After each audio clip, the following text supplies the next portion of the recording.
Okay, so I just did a video about being mad. A lot of times when girls have situations and they have abortions, they are just, working kind of on one cylinder until they are able to deal with this at a deep level.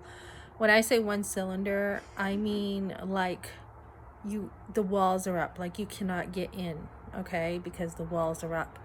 And I know for me, it's been healthy today for me to be mad. It sounds crazy, but it's been healthy because it's good to go to God, because God wants you to talk to him. He wants you to go to him. Even if you're mad, you're talking to him, you're listening, he's listening.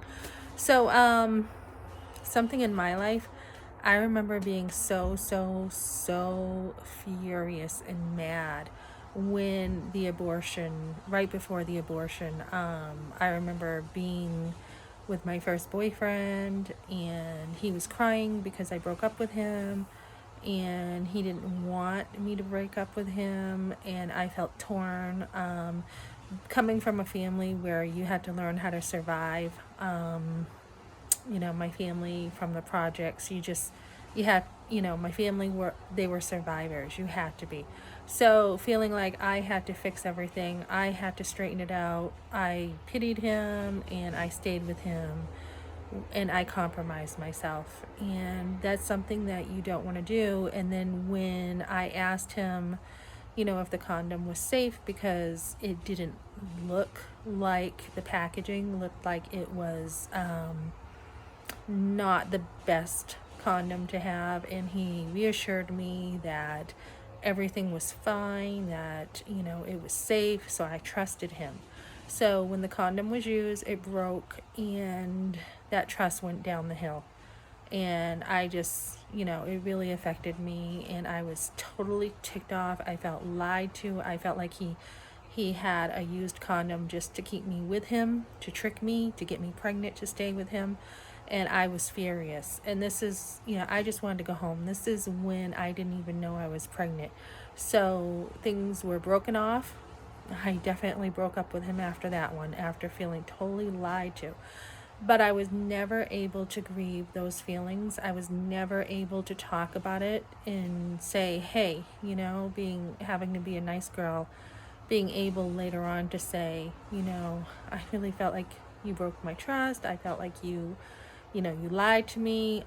Things kind of moved along. And when we found out like I was pregnant, there was no real communication. So when you're going through post-abortive care, you really want to get to the heart of the issue. You really want to be able to grieve the emotions that were there, rather than continuing and having more pile up and more pile up and more pile up, moving forward to just betrayal after betrayal.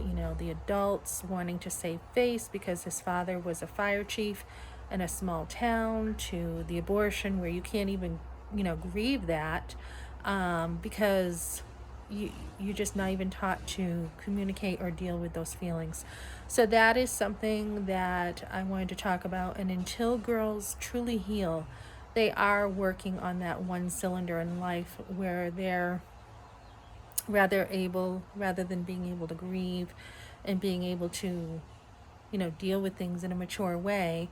They just can't. They just cannot get down deep enough without the help to help them figure out, all this garbage that happened, what got them there. So that's my heart I'm sharing today.